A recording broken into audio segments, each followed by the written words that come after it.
सुनिए सुनिए, अरे यार भाई सुनो, सुनिए आप सुनो सुनो,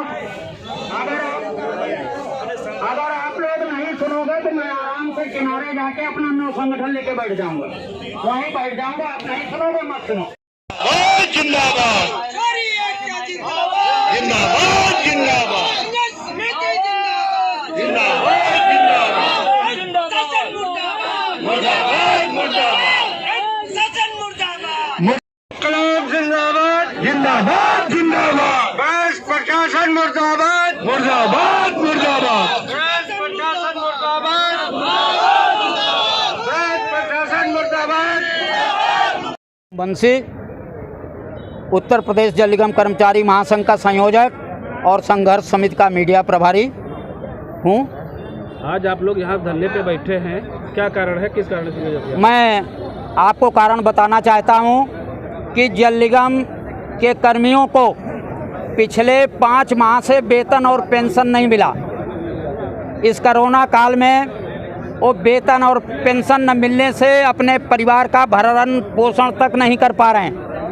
उसके साथ ही किसी भी हमारे पेंशनर को 2016 के बाद सेवानिवृत्तिक देयों का भुगतान नहीं हुआ, कोई लाभ नहीं मिला।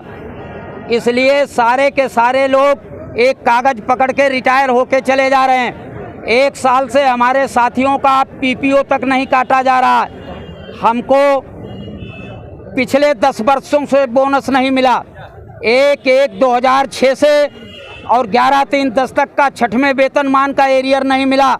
हमको 1/16 से जो 7वां वेतनमान हर सेवा पे लागू है, वो 7वां वेतनमान जल निगम पे लागू नहीं किया गया। उल्टे किया क्या कि जो पिछली सरकारों ने हमको दिया, पिछली सरकारों ने हमको वेतनमान और समयमान वेतनमान दिए, इस जल निगम के तानाशाह प्रशासन ने कहा कि वो भी गलत है और सन 86 से लोगों की वेतन कटौती और जांच और पड़ताल शुरू कर दी और सारे पेंशन प्राधिकार पत्रों को रोक दिया। हम इन समस्याओं को लेकर पीड़ित थे। 14 फरवरी से यहाँ पर हम धरना प्रदर्शन चला रहे थे, जिलों में रैली निकाल रहे थे। इसी दौरान सरकार ने हमको अपनी जिम्मेदारियों से बचने के लिए सरकार ने हमारे जल निगम के ही 2 टुकड़े कर दिए, हमारे जले पे नमक छिड़क दिया।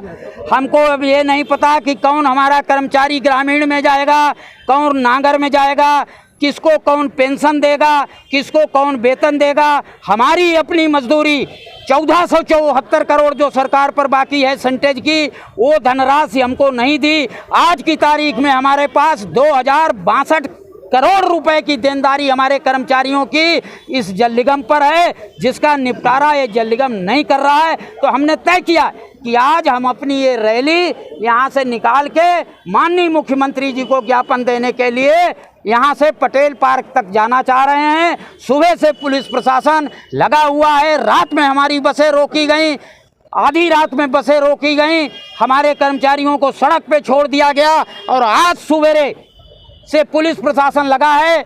वो हमारी वार्ता का जरूर हिसाब किताब करा रहा है, लेकिन हमको निकलने भी नहीं देना चाह रहा है। किसी से वार्ता के अभी हुई कि नहीं? हमारी कल अपर मुख्य सचिव नगर विकास डॉक्टर रजनीश दुबे से वार्ता हुई, जो पूरी तरह फेल गई।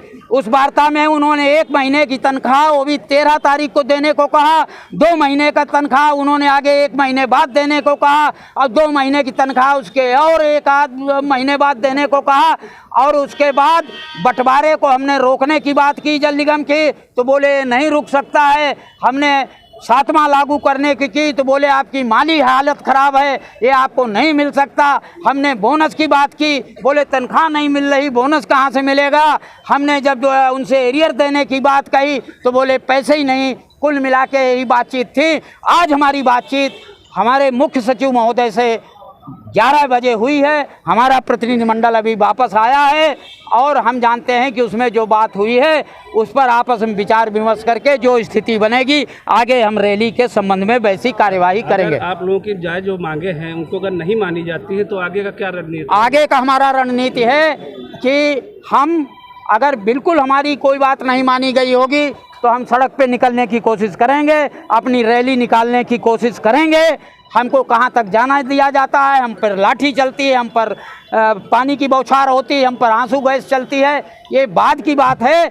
लेकिन जो हमारे साथी यहाँ से वहाँ तो पार्कों में बैठे फैले ऊपर हैं, हम इन सब के बीच में ही आगे की कार्यक्रम की घोषणा करेंगे कि हमें आगे इस जल निगम को बंद करना है, इसकी हमें हड़ताल करनी है, हमें कार्य बहिष्कार करना, हमें जो भी करना है हम आज ही उसकी घोषणा करेंगे, अभी विचार विमर्श के बाद। धन्यवाद।